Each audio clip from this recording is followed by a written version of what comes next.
434, Talk Erie and the Joel Natale Show, live from our Kingdom Financial Group studio here at 5th and State. Also live on Facebook and on YouTube.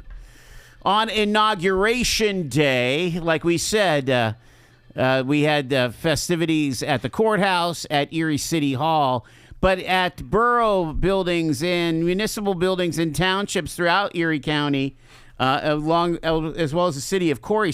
Corey has a new mayor. And Steve Oler, was reelected over at Harbor Creek Township. And his colleague, the political guru here of the Joel Natale Show, is Dean Pepicello. Welcome back, Dean. Happy New Year. Happy New Year. I can't go without saying, Oler was unopposed. Let's not pretend he beat anybody. Okay. Now we're going to bust Steve's chops. He would do that to me. Yes. I know he would. Yes. Yeah, this is how yes. this goes, right? You earn the right to be unopposed. Let's be honest. That's true, yeah. That's 6 years of good governance gets you unopposed. Oh, man, we can't go after him. That's what we'd like to think. Right, Maybe people just don't want to deal with the job or whatever. But same oath, basically, that the mayor just took and all of that. Since when do we use, what's the last line of it? Fidelity, is that the word that you... With fidelity, yeah. Absolutely, yeah. I never knew that. Oath. Yeah, it's all basically the same oath. I love that word. That's got to be a word of the month for sure. That's cool. Taking the oath, is cool, especially for first-time elected officials. It's like, man. The other thing that will get their attention, the first time that they say the Pledge of Allegiance, the first time you hear the national anthem after being elected, even to some little local office, is like a different thing. You've been elected. You earned it, right, at that point. So they're all going to experience all their firsts. Doing the pledge today. and before the council meetings, and you'll catch your breath. You'll get goosebumps as elected officials the first time, especially. And a few years after that, you'd be worn down and hope somebody else is taking the oath. But for now, wow. Not necessarily. But it's an exciting time. While we're talking about the townships, let's recognize there's a new township supervisor in Mill Creek. Kylie Morris would have been sworn in today too. Mm-hmm. Yep. Which, again, was one of those elections that nobody saw coming. No, that's very true. I didn't get to talk to anybody at Mill Creek. It's a very busy day today for municipalities. Our organizational meeting. It's a very long meeting in the morning. You have to rehire everyone and do all these things that we have to. All the contracts have to be renewed every year. It's just part of what we have to do. So it's a very busy day in local government as well. Mm-hmm. We don't get all the headlines, but we got a lot of business done today in Erie County. Not Erie County government, but the local municipalities as well. Yeah. So it's the first day of the year, kind of all those things going on. But all taking the oath, all getting down to it today. Very, very cool. Christmas is over. Yeah, Christmas is over. New Corey mayor. Again, I we didn't go through the whole list, but a lot of folks taking that oath here. Let's say hello to a friend. Phil Kerner is on the line. How are you, Phil? Happy New Year. Same to you. I was starting to think you kept me on hold a little longer in hopes I would just give up and hang up. Wow. I see your ploy already, your New Year's thing there. Yep. Hey, I don't know if you saw the breaking news. They have a new president in Venezuela. Okay. The name is El Donald O. Trumpo. Have you seen any of this? No. Have you seen the memes? It's so funny. It's like Trump with some sort of with a hat wig on and a mustache. Oh, dude, it is. He's got a black mustache. It's so funny, man. He's got a big stash with medals on it. Another meme had Trump in the Oval Office eating cheeseburgers and pizza while Maduro was vacuuming the rug. Oh, that's terrible. That's terrible. Oh my gosh. What an interesting week, huh? With this whole Venezuela thing. Mm-hmm. I've been, it's interesting. I never pretend to be an expert on anything, especially foreign affairs. So I have just spent the last 4 or 5 days since this happened gleaning tidbits about Maduro and his regime and what a rich country Venezuela used to be and how many oil deposits they have there and mineral deposits they have there. So this is a very interesting turn of events, to say the least. But I like what somebody said, and we've been blabbing about the war on drugs for 45 years. Finally, somebody said, "Okay, this is what we're going to do." Mm-hmm. I think it's pretty remarkable that everyone that is still putting props up for communism. All they have to do is look at the work of Hugo Chavez and this Maduro, and how they took what was basically one of the richest countries, not only of South America but of the Western Hemisphere, and totally made it into an absolute sad case. The oil reserves there are phenomenal, and that should be like the Emirates, Venezuela. Yes. But you've got to approach it with a market-based capitalism, and they blew it. But the beautiful part, I think, if you think about this, this is a little bit of chess here, because I've been reading for a couple of years that China and Russia and Iran and everybody's been hanging around down there. Yes, yeah. This guy's a willing accomplice to these guys, and there's a lot of black market oil going out of there. And in one fell swoop, for now, I would say China and Russia and Iran are off the table down there. Mm-hmm. Yep. As good as you can control it. I Right. mean, that's a big country and lots of ports that we don't know anything We about. just don't need to be putting any troops on the ground. That's the issue here. We've got to have a limited engagement. I wouldn't be surprised if there's going to be at least some sort of policing force, just make sure things are going right. I'm hoping it's not going to be any battle forces or anything like that. But and the last thing, Dean's opinion, Senator, what's his name, Mark Kelly, the former naval guy. The astronaut, you mean? Yeah, but he was a naval officer too. I think he was a pilot. I think so. Yep. Yeah. I don't know what is this guy. Pete Hegseth today, our Secretary of War, said that he's going. They're going to proceed with proceedings against him about his seditious behavior, encouraging people to not obey illegal orders. And it's kind of sad to watch this guy. I guess flown 39 combat missions, been an astronaut, and he's making a fool out of himself on social media every day. Being a tough guy. You're going to do this to me. I serve this country. My family. It's like, don't pick a fight with the president. Donald Trump doesn't care about your feelings, and you're not hurting his feelings. And it's sad to watch an older guy like this. In my opinion, and he's allowed to have his opinion, but to just constantly his hatred for Trump is ruining his legacy. In my opinion, what do you guys think? I can't say it much better than you do, Phil. Mark Kelly's entitled to his opinion and can say. Don't feel bad. Most people can't. Yeah, trust me, I'm used to it. But I agree with you 100%. I really, yeah. I'm not used to it actually. People correct me all day, which is fine. No, I'm with you, and honestly I can't say any better. I think politically say anything you want.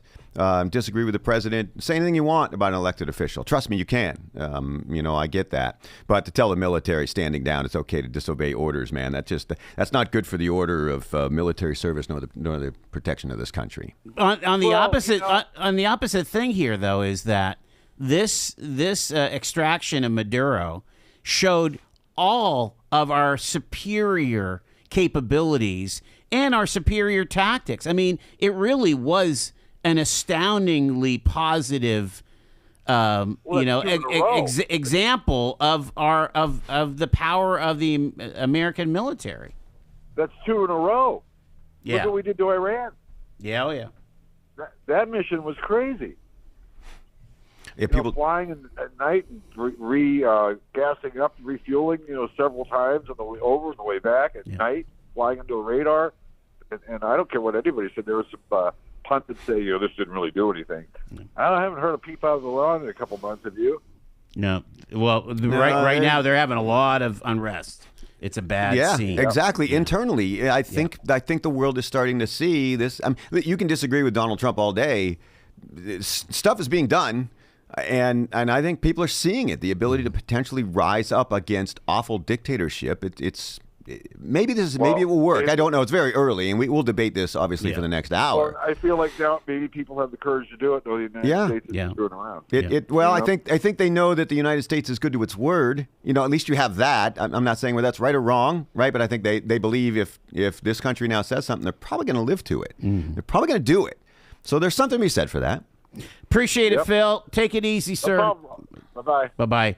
Let's grab another call. Hi, you're live on Talk Erie with Phil. Excuse me, with Dino. Excuse me. Hi. Should be Phil. Yes.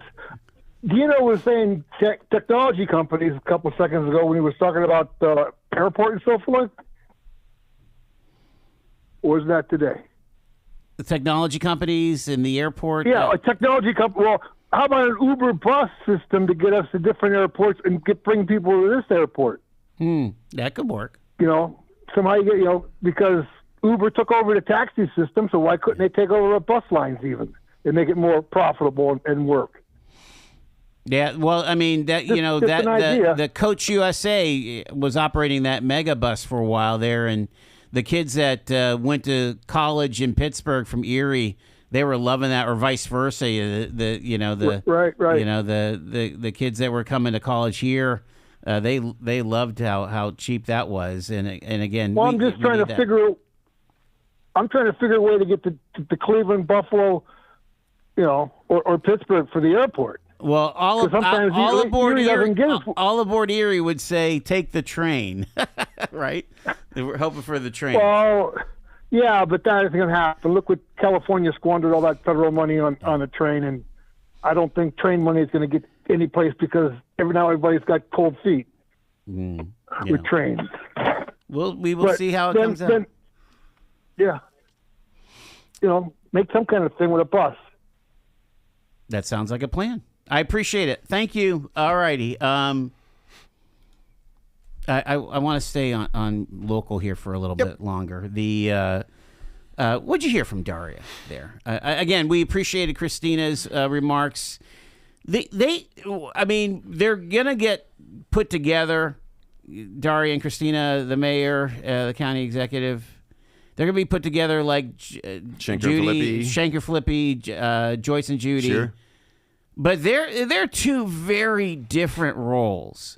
I found it interesting when they were both appearing after the election on Tina Mangine and Laith Wardy's show, the Economic Pulse. It's 9 o'clock on Fridays here. And how they were saying, the city has the mandate to do things but doesn't have the money. The county has the money. So when it comes to things like homelessness, where people are beating down the doors of City Hall saying, do something about it, city doesn't really have any nickels to do something about it. But the county, with all of their human services, has the money. Do you think that those kind of strategic partnerships are going to be key to really push ahead some of these huge issues that the region is facing? Yes. But it might be tougher getting that money from county council. It's county council and many of its representatives. There's already a feeling in this county that the city has too much power and gets too much say anyways. Okay. Brent Davis, that was something he brought to the administration, right? He recognized the outlying municipalities and focused on it with COVID money, with whatnot. So you still have to get through certain members of council. Yes, the short answer is yes. The Erie, Pennsylvania of Joyce and Judy is not the Erie, Pennsylvania of Daria and Christina. It is much more difficult now. We are in a much worse place. That's why you said that? That's why absolutely, right, okay. Yeah. Right. Yeah. Okay. Population for the county is down 7 to 10% from Joyce and Judy. Exactly. Major businesses have moved. Yes. I mean, there are numerous challenges. Per capita, there's a lot less money to deal with. So the challenges now are greater. That can bring more opportunity, though. To make a difference now, it goes a long way in this community. So what I heard from Daria Devlin today was a really inspirational speech. I wasn't there in person. You were, so you have a much better feel of it. I hadn't seen it at all. Thank you so much for covering it. Every word of it, I think, right? Did you? Yeah, I played every word. I heard all but the last couple of minutes coming in. So I thought it was incredibly inspirational. I thought it was the right speech at the right time for this community. I think it's very uplifting. I think today is the easiest day of Daria Devlin and Christina Vogel's time in political life. It is the easiest day today. It is. I totally get what you're saying. Right. It is much tougher from here. The money is not there in the city of Erie to make significant differences from a government standpoint. So it will have to be done through leadership, and then there'll have to be a private money or some county money. There'll have to be something. Influence can go a long way, but you better be really influential. She seems like the person who can do it. It's so hard, Joel. It is so hard. This is the easiest day they will have. They think it's the toughest. They got to get, oh my gosh, this is my first day and I'm nervous and I have to make a speech and I have to get sworn in. I got everything organized, get all this stuff done. It's the easiest day they're going to have. No matter how long they serve, 4 years, 8 years, 12 years. I think that's it, right? They can. Yeah, there's 12 12-year years, cap yeah. term limits in both of those positions. This will be the easiest day they have. They have to realize that today. The sledding is incredibly difficult in this community. I think the timing is right for both of them, right? For Daria Devlin, for someone with high aspirations, soaring rhetoric, very important. For Christina Vogel, it was someone who can probably settle the waters, who can calm the waters. I think they both captured today. I saw Christina Vogel's. I saw the story. I did not see the speech, but I assume they're very similar. We're gonna bring back farmland to Fairview. We're gonna bring back our cafe to the lower level of the courthouse. We're going to be transparent. We're gonna have a good relationship with council. We're gonna calm things down. So I think she has a very good sense of what had to happen today, and I think Daria Devlin has a very good sense that I'm not Joe Schember. Joe Schember was a very good man. I love Joe Schember. Like, that's me, right? But I think her timing on this is really good. So I thought they've both done a really good job of capturing the sense of what their communities needed today. But the tough part is yet to come, and it's really tough, Joel. Really How do you control expectations? Like right now, everybody, especially in the city, are like pouring all. It's a new day at City Hall. They're pouring their all their expectations, all their hopes and dreams on that singular figure of Mayor Devlin. Well, I can tell you, you don't.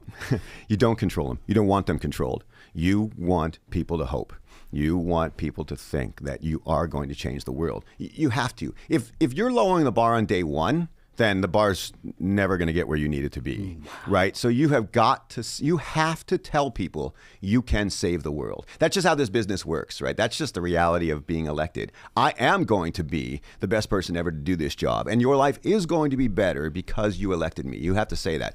Is that reality 4 years from now? Probably not, but can it be a little better? Yes. Can we make some gains? Yes, but you have to set the bar high. You can't I've set got it a low texter today. here. The city, especially, it's managing decline when it comes to the mayor's office. You don't go to work every day saying, oh, Harbor Creek's going to decline just a little bit again today, this week, this month, this year. No, but we don't have the same challenges the city has. I'm not. But, I mean, I'm sure she has to be aspirational. She has to say the needle can move. That it's not a foregone conclusion that we're in a death spiral in the city. How can it be? We've got $1.5 billion worth of investment here in the last 7 years.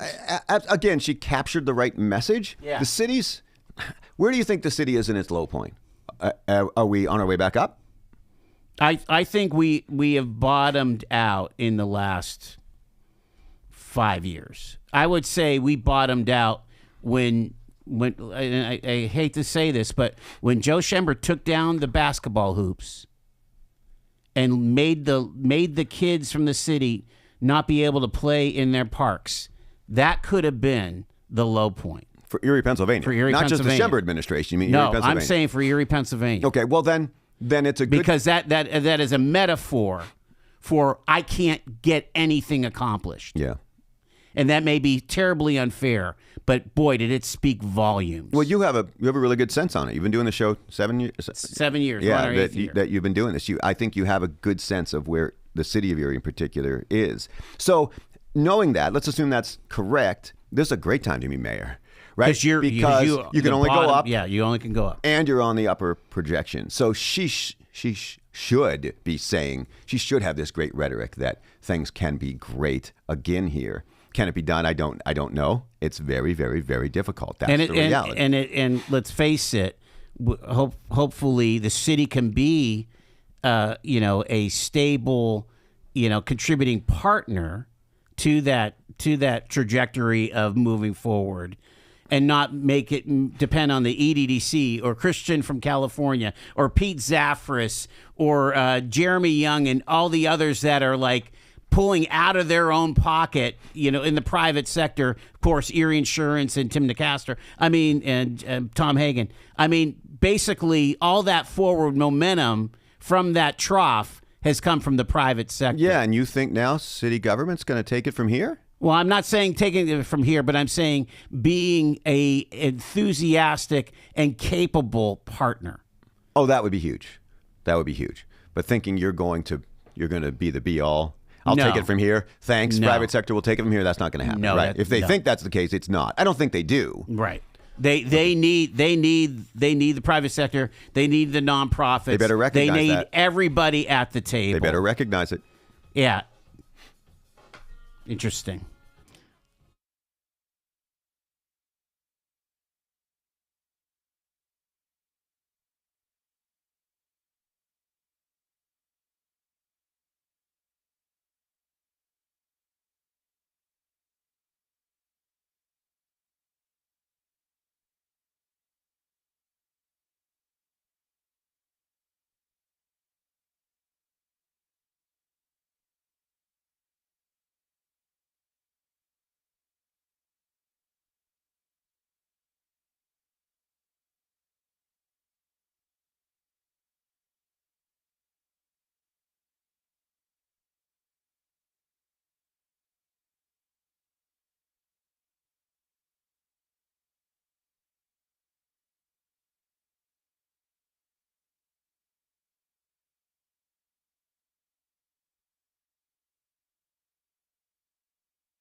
Our first session with the political guru in the year 2026.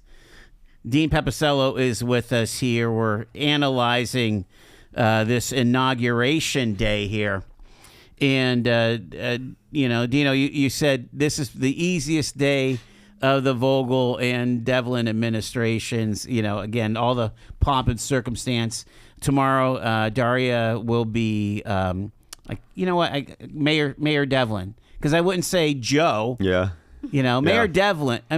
We've known Daria for all of the 7 years of the show here, so she's been a co-laborer in communication here. Anyway, Mayor Devlin will be releasing the rest of her cabinet tomorrow at a press conference here, and I just could not get past the concept of communicating, changing the narrative, changing how we talk about ourselves.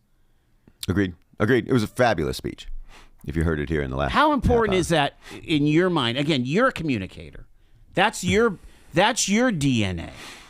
Do we not do it well enough? I feel like you're this exuberant, wonderful campfire, and I'm 52 fire extinguishers that I just set off simultaneously. You bring out the fire hose, sweat them down. Yes, I'm going to dampen this. You have to do, in a very short order, you have to do, not say. It's awesome. Set the tone, wonderful. If you can keep the pace up, but you're going to have to do. People look for results in a hurry. And the first thing that's going to happen tomorrow, she's going to go to some city council member with their biggest idea, and they're going to be like, yeah, maybe.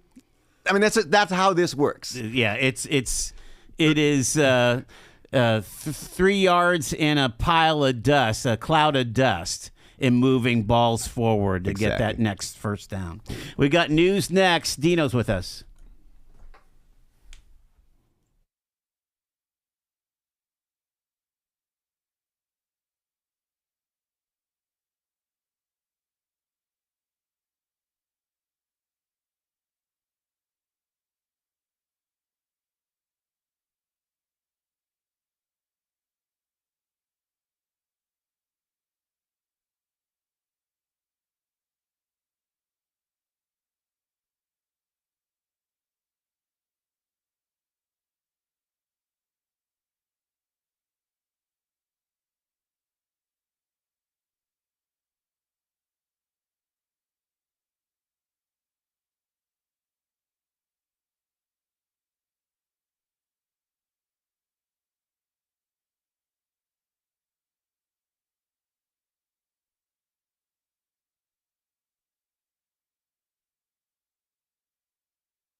5:06, it's Talk Erie and the Joel Natale Show. We're live from our Kingdom Financial Group studio, also live on YouTube and Facebook, having the crucial conversations that Erie needs. And on Mondays, we talk politics.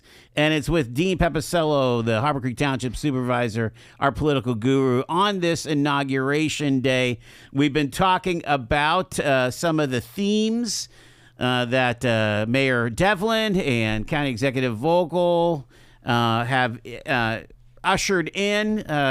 Again, Mayor Devlin on the back of her inauguration folder here, the ceremony. We're writing Erie's next chapter together, and it's about the narrative. It's about how we talk about each other. It's about where we go from here. And, I like the theme of it's up to us, taking ownership of that. We're in the control of our own destiny. I mean, in the end, when you think about successful townships like you are a part of, you're not in a victim mindset of saying, okay, well, Harrisburg needs to really help us, or we need to get some federal dollars, so let's call Mike Kelly. And no, you're taking it under your own wing. Yeah, we don't even like to take grants because I don't like all the strings that come with them. Again, we're in a different financial position, but the message was good. The doing is harder than the saying. Sure. And that's what they face starting now. But no, again, the flowery prose was the Devlin campaign was incredibly impressive. The inauguration, incredibly impressive, right? Tomorrow the work begins. Yeah, let's govern in an incredibly impressive way. People will want action. It is by far the toughest part. The key is going to be basically navigating the bureaucracy of City Hall. There's 600 employees. And for the vast majority of them, they do a good job, an honest day's work, right? Oh, no doubt. She did a wonderful job of paying tribute to them today. She paid tribute, yes. You were in the room, but I thought it was wonderful. Let's get on our feet for Public Works. Yeah, because we need our snow plowed. We need our garbage picked up. Yeah. And when that doesn't happen, people get ornery. And I thought she recognized that today, acknowledged it. You know what I mean? That we understand the streets have to be plowed. Potholes filled, the snow. All of those things were important.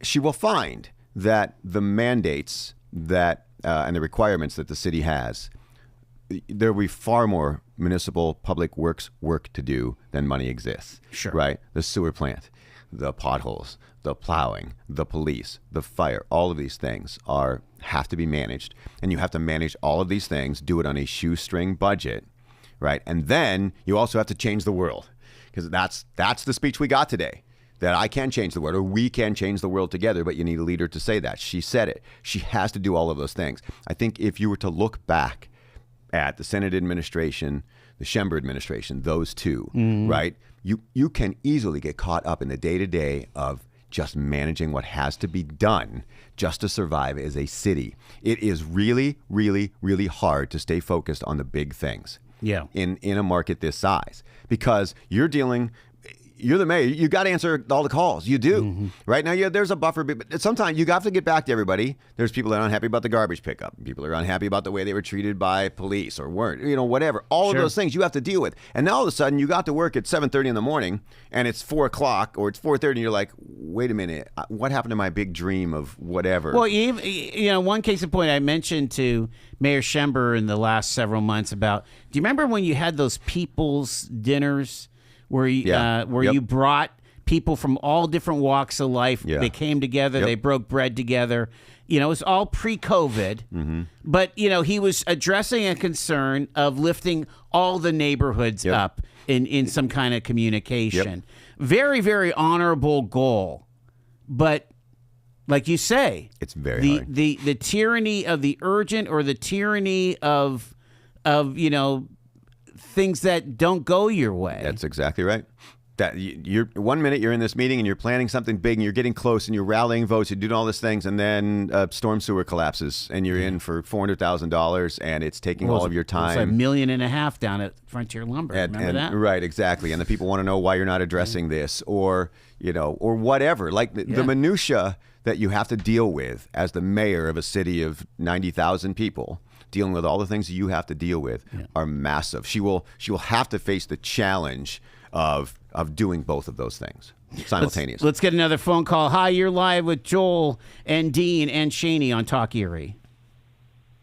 Hello, all. Hey, Joel. This is wanted to talk to you about the push for Democrats to really push hard and bring in outside money from D.C. is one of the places they came in from. And Code Blue. I don't know if you're Act Blue, yeah. Act Blue, yeah. Mm-hmm. I followed up one of Daria's or one of the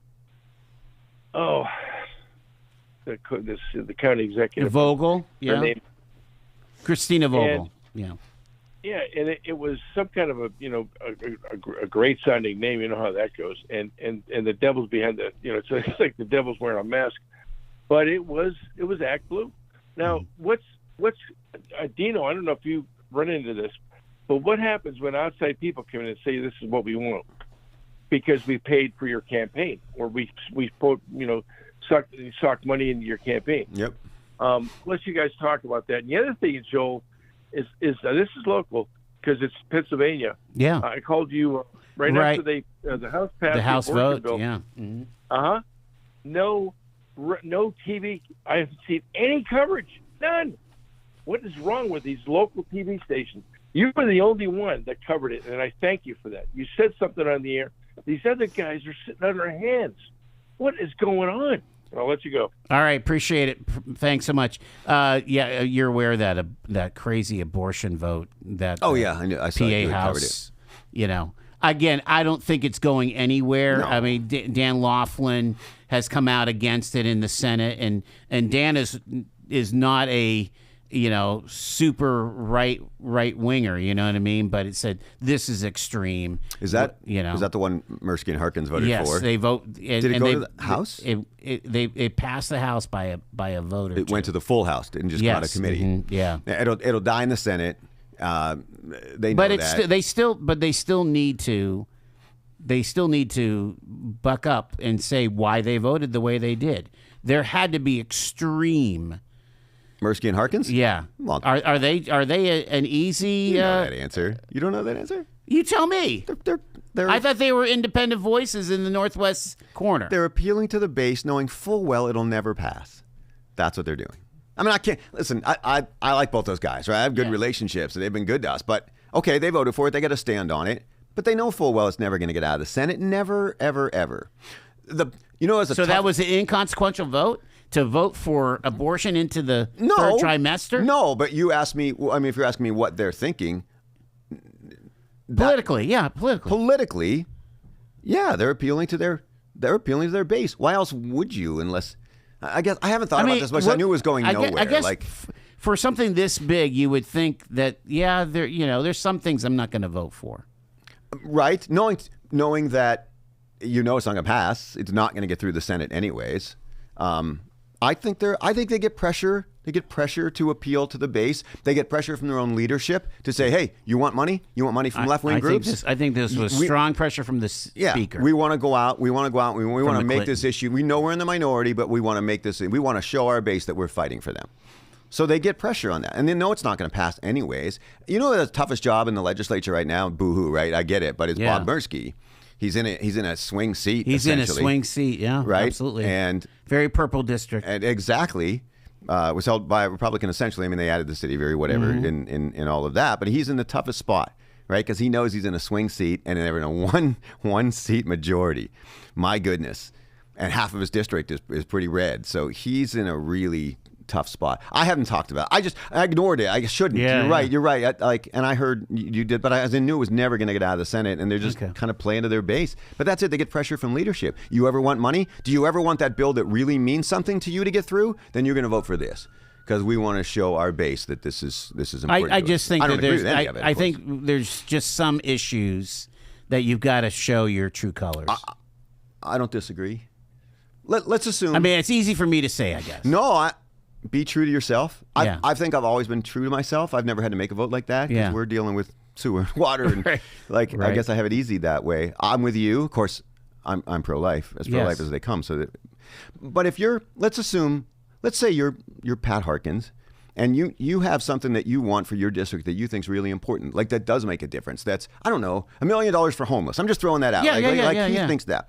And leadership comes to you, or a huge PAC comes to you and says, you're going to vote for this because we're going to make this point on abortion, or you're getting no money for homeless in your community. What do you do if you're a state rep? What are you doing then? I don't know. I just think that there's some that you have to. I get it. I would. Again, we're the state with the Abortion Control Act.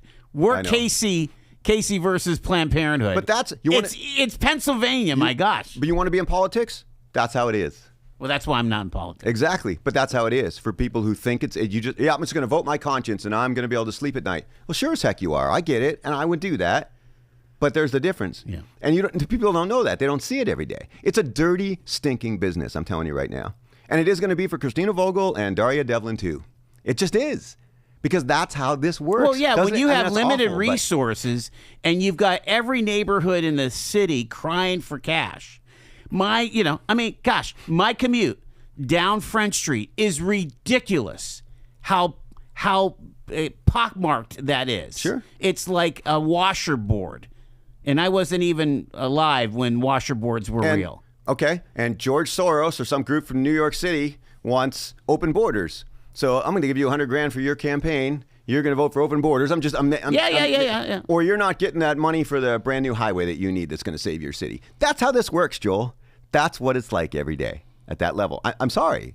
People don't know it. They don't see enough of it. That's how it works. And then you have to make a decision that you think's in the best interest, of course, for your own political survival, but for your constituency as well.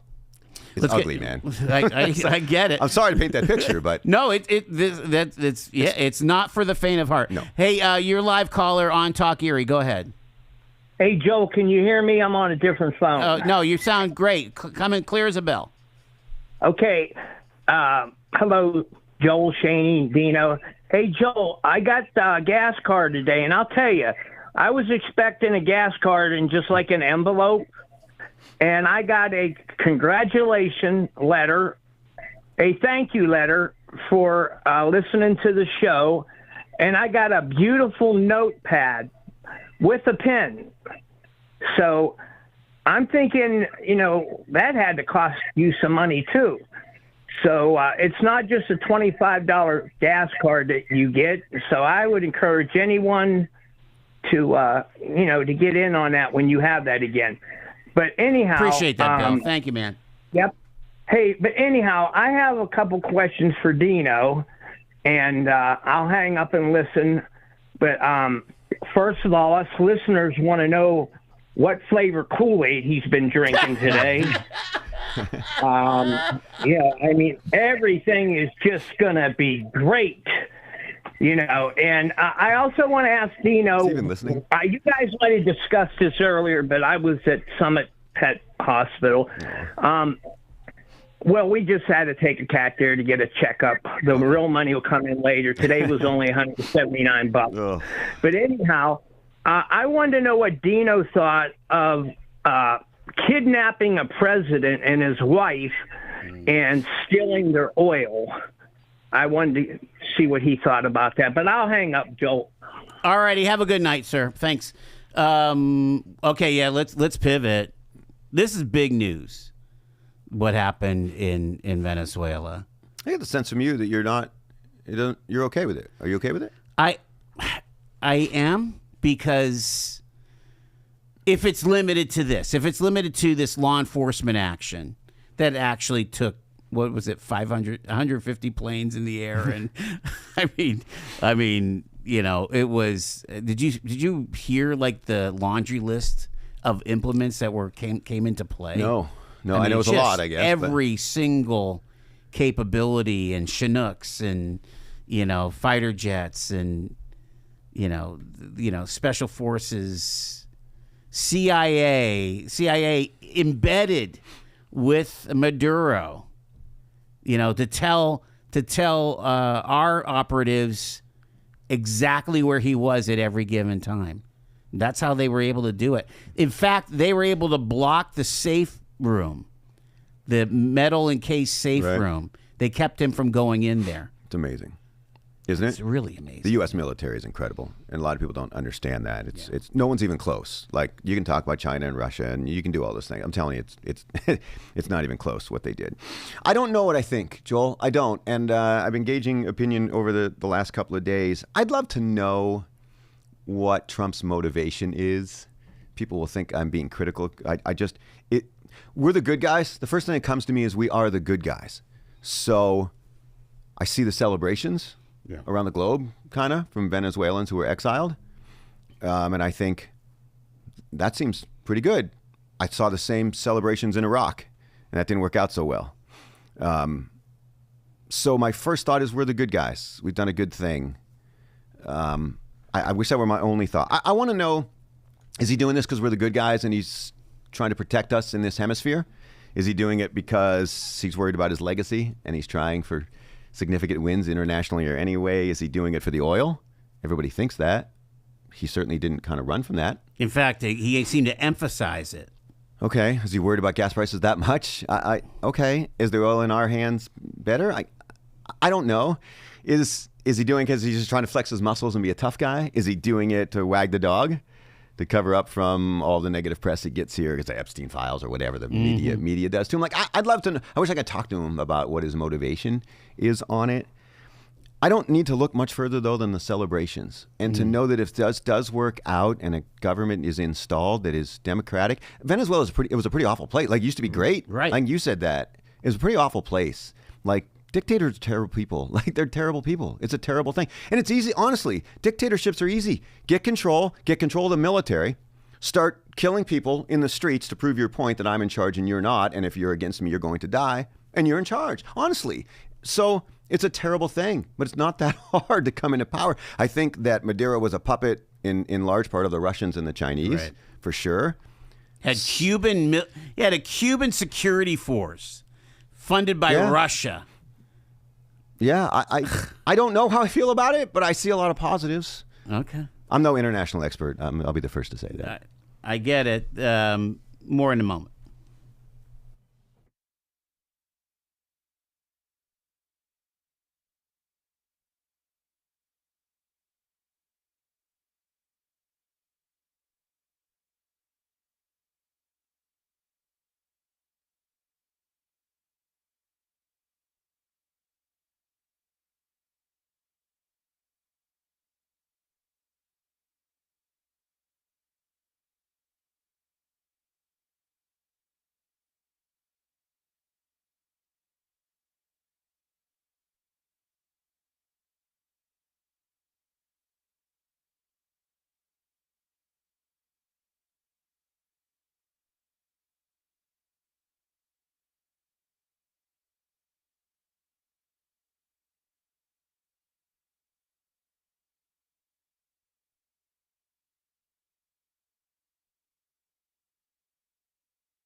Joel Natale Show here on Talk Erie, 105.9, 103.3 AM 1530.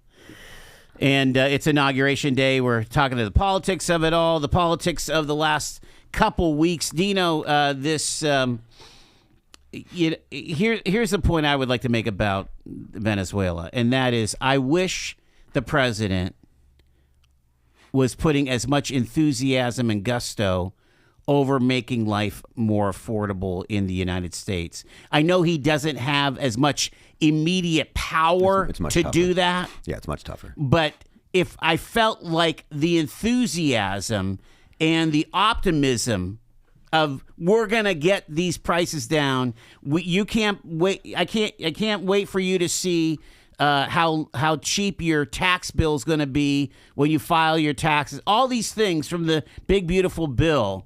If he could just focus on that kind of thing and just get Americans out of the doldrums and really get MAGA and the America First crowd out of the doldrums and saying, hey, look, I thought we weren't getting into foreign entanglements. Hey, look, I thought you were going to make life easier for my kids. Yeah, Venezuela is not, even if it goes perfectly, it's not going to win the midterms for him. No.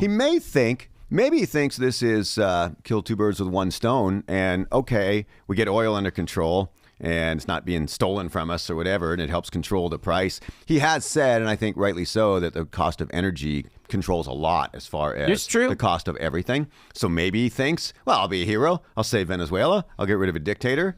And the price of gas will come down, and so will the price of goods and services that come with it. I don't know. That's pretty ambitious, but maybe. That's what he's thinking. I mean, I just talked before the break of what his motivation is. So maybe that's the case. I have a couple of other things I think that are significant here. The Biden administration, that bounty on Maduro's head, was that legit? Like, I've not seen a ton of news. I'm not sure I'm aware of the bounty. Okay.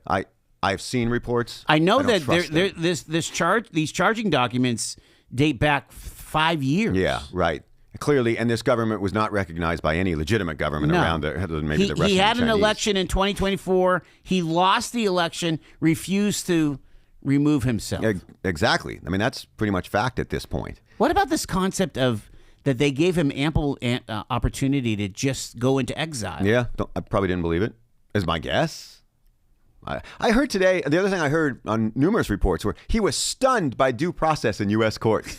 Stunned. He's like, wait a minute. I get to say what I want? I get to plead not guilty? Where's the firing squad? Because that's how this works in my country, right? He was stunned by due process, by Miranda rights, all of these things. Like, what's this? I mean, that tells you a lot, I think. I saw John Fetterman's comments this morning. Yes. Totally in favor.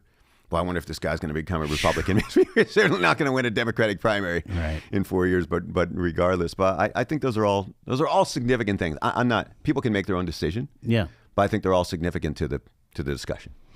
I got 30 seconds, caller. You're live on Talk Erie. Go ahead. All right, I'm with both of you guys. The only thing I got to say is that we're not good at a regime change. We're not good. I mean, look at Iraq and Libya and Egypt and all these places that we've tried to exert our will. But I understand the short term, and you can see the advantage of cutting off the oil to China. Yeah. And I think, that's an advantage. So anyway, that's all I got to say, guys. I enjoy the show. Thank you very much. All right. Appreciate the call. No, it's true. I mean, basically removing the enemy's influence on the Western Hemisphere has got to be a net positive, don't you think? Freeing a certain people? I mean, you can argue about how you got there, but maybe you won't argue about the outcome when it's all said and done. We'll find out. Yeah. The question is, I found it interesting that Trump is saying we're not concerned about the opposition leader taking charge because I guess they're in exile. Yeah, I guess. But so the vice president, who was a part of that infrastructure, yet is willing to work with the Americans. Pretty wild. Yeah, it's like, hey, I'm good. Sure, whatever you need. Whatever you need. My goodness. Just leave us alone. Right. News is next. Thanks for tuning in.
What a day it's been here in Erie, Pennsylvania, Inauguration Day. And glad that you're tuned in to Talk Erie and the Joel Natale Show live on the radio at 814-679-1080 is our phone number. On the radio at 105.9, 103.3. The FMs are working right now because, we're still in the dark season. So 1530 is off the air as a daytimer. But in the morning, you can listen. And what are we on, like 4 or 5 hours with full power on the daytimer? You worked for this daytimer 1530 at one point, Dino, didn't you? Yeah, I remember having to power up and down. And yeah. I worked with reel-to-reel. This is ridiculous. I'm getting old. I've had enough. I'm stopping aging. I got cut by, a razor blade while I'm cutting tape. That's exactly right. Tape. Remember tape? Remember tape? This is ridiculous. I couldn't even work in this business now. I don't know how you people do it. It's all computers. That's why I'm always talking about wrestling with my computer, because sometimes it takes over. The AI takes over. Yeah.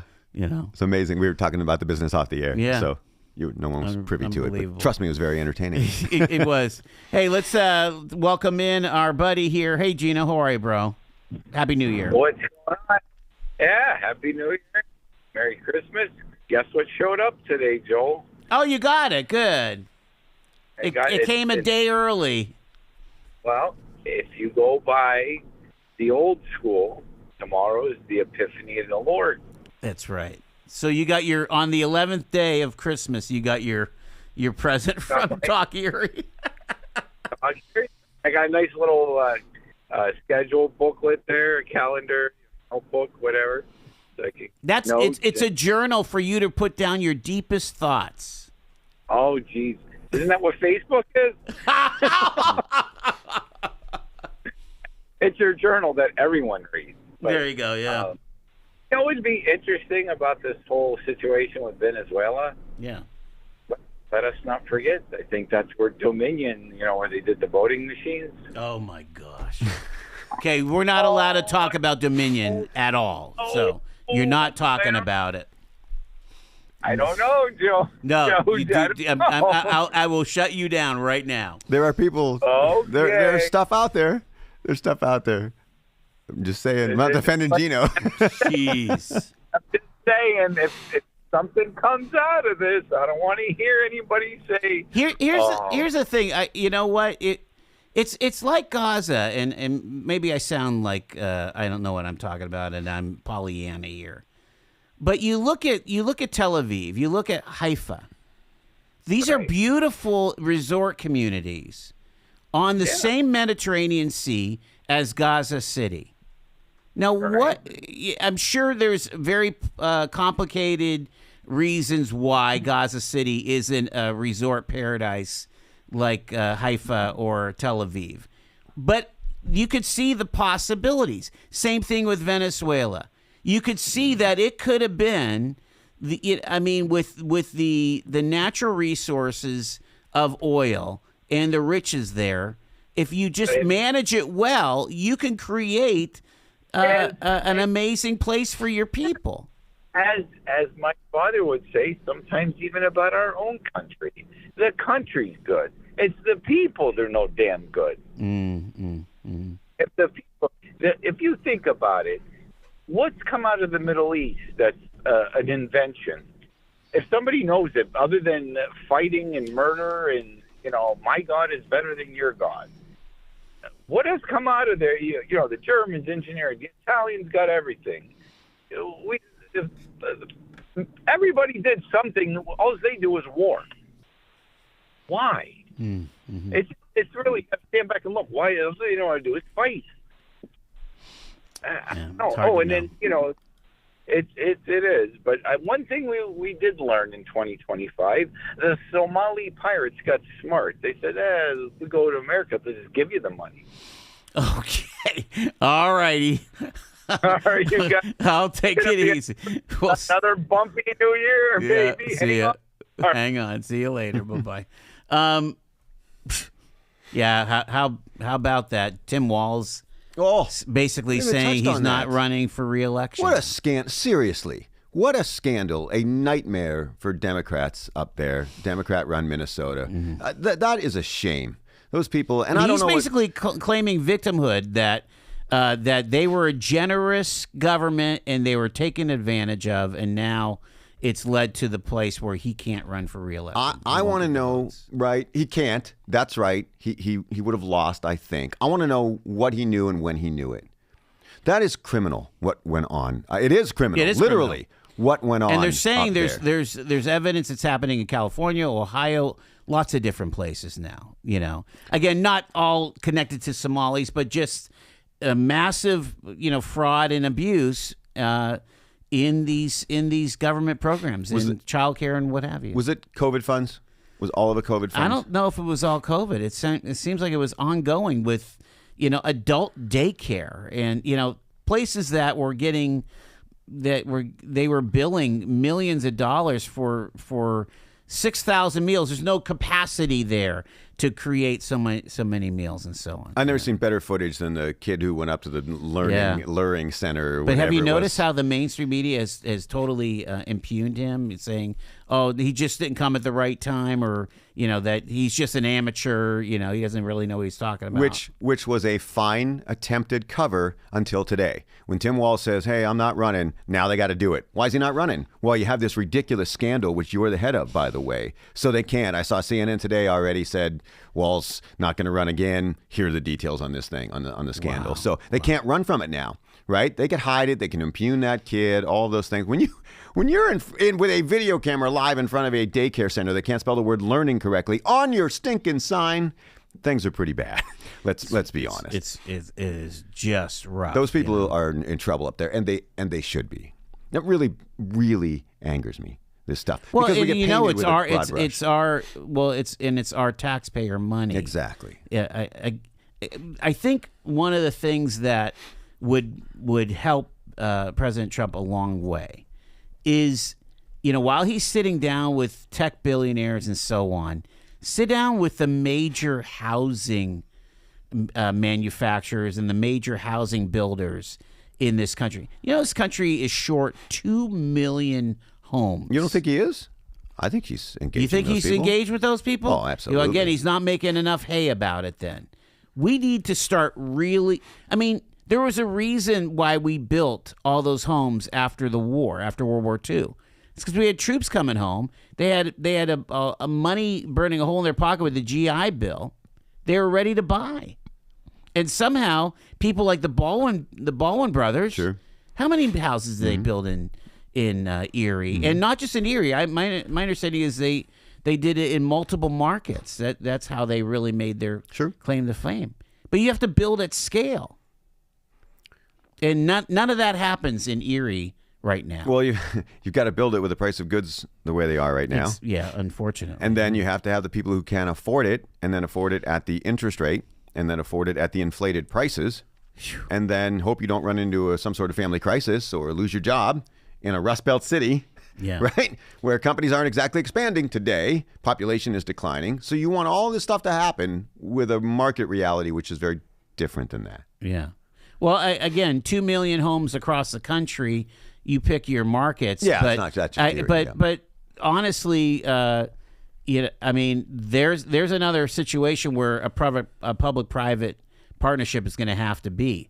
Perhaps if you want new homes built in the city of Erie, you're going to have the mayor suspend some of the regulations so that it's easier to do. Maybe some of the setbacks have to be changed. So maybe where it's R1, you need to allow for duplexes. There's a lot of things that could happen that could move that needle, right? There'll have to be a public-private partnership. What's going on with you? Is there anybody knocking on your door to build another 25 homes? Yeah, definitely. We're doing that, but it's slow and steady. We're not going to see another 150 home subdivision, I don't think. You don't think? In the time that I have left, in a few years. We're constantly battling Erie County still going backwards in population. We constantly battle you get broad brush with that. Which makes sense. Right. So if you're a major developer, really commercial more than... Yeah. We're getting... Molino's done a lot in Harbor Creek as far as single-family homes. Palermo doing 173 units, mixed use, townhouses and apartments. Those are necessary. So those are pretty big ones. We're not going to see 150, but I like the progress we've made. I like the Wingstop is about to open, right? So you're getting a Wingstop too? Yeah. So that's a big... I heard the one up in Summit's going gangbusters. It's been crazy. Now, will we do that on the east side? I don't know. We think so.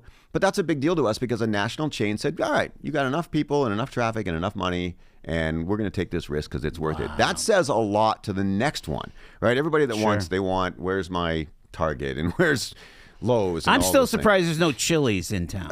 We're surprised at the restaurant thing too, honestly, because they've done pretty well. The restaurants that have good food at a decent price have done really well and have been there a long time. That one surprises us a little. Is it still a COVID hangover? I don't know what worries them, the restaurateurs, about that. We have actually having that we conversation. lost our Red Lobster. You know, Meadville still has their Red Lobster. Yeah. What's that all about? Yeah, I don't know why individual places make some of these decisions. But generally, we're going in the right direction. I'm excited about 26. So we like where we're at as far as growth. We're never going to grow as fast as some people want, and we're always going to grow faster than some people want, you know?